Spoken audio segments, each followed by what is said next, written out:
Hello, ladies and gentlemen. Welcome to JV Trending News. How is your Thursday?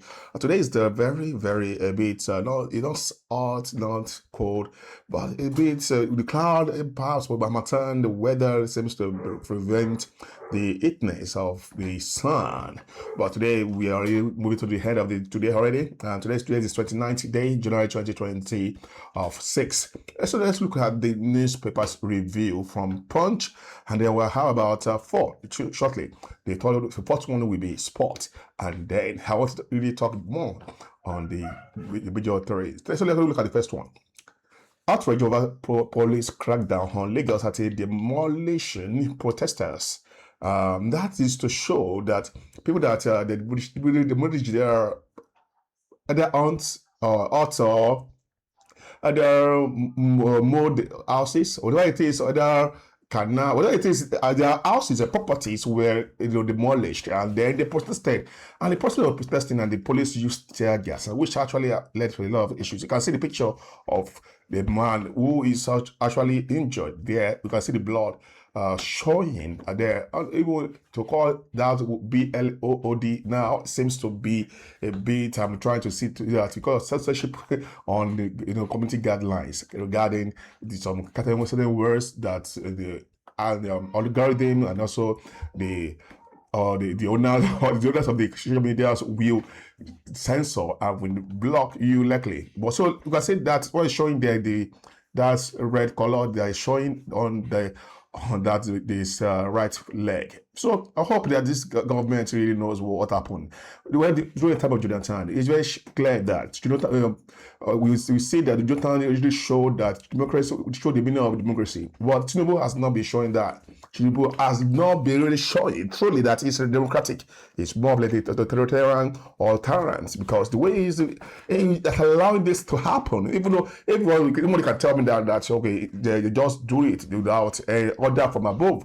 There's a guy at the top who has been giving the order, and then what is the miss? I don't know that it's provocation about that it's because Tinubu fell down in Turkey. That's the reason why it seems that the anger that was unleashed on the protesters. That is just by the way. But you can see that this is not fair and this is not justice. This is not how democratic is working. So we should be working. And that's what we wanted to understand, that the government of the Tinubu actually has been failing in almost all areas, all sectors. And that is not a good sign. So let's look at the second one. This is called grants Yahaya Bello's request to attend 2026 lesser Hajj. When I heard this, it pained, it pricked my heart, and it hurt me. I mean, it hurt my sensibility and make me to realize that the country we are in now is for the rich and not for the poor. If you are not rich, if you are not in power, you are not going to be considered as citizens of the country. We are more of like migrants from Niger or from Libya or from other African countries, or irrelevant people. They don't people that don't value us because they don't show examples that justice is meant to be served, especially by the leaders who are those who are supposed to be used as a scapegoat, as examples for the followers. Have saying now. Now, currently, Yahaya Bello is still having the issue, the case or trials in the court, and then when I think about it, it's his passport, his insurance passport, has been seized. Now they said that they would temporarily release.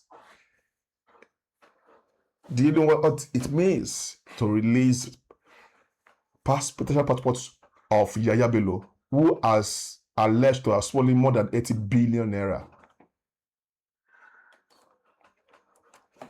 I hope you could feel the pain of even hearing it by the court in Abuja. I hope we get better. I hope there's hope in this country. If I say there's no hope, I'm right. If I say there's no hope, I'm right. And if you say there's hope, you are right too. Is there hope for common man? There's only hope for the criminals who in the power, those who are stealing billions, trillions, those who are diverting money, collecting allocations into their private accounts. Okay.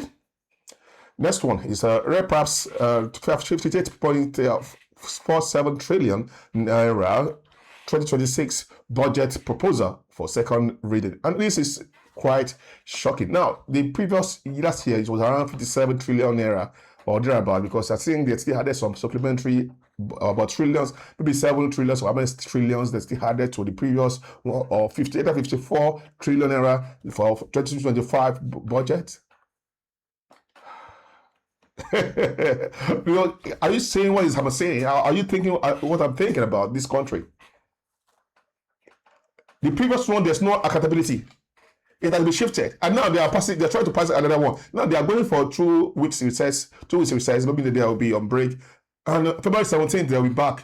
So for them to study the budget, and then they will pass it. Okay. Let's see. Last one. AFCON 2025 final. CAF suspends Hakimi.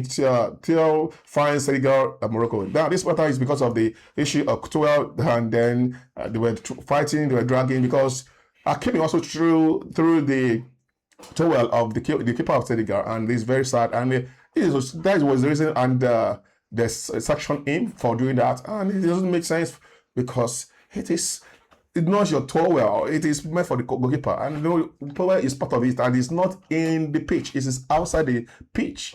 But unfortunately, they are banning for about 2 times, and then other $1,000 for the Moroccos. Just distribute some sanctions because of the fight, and it's very, very sad. We will say that the assistant player, the goalkeeper, was being chased away from the goalkeeper because he was holding the towel of the keeper. These are the matters that actually shouldn't be coming up in AFCON. It's not local. It's not Nigeria or River State or Lagos State League or Cup.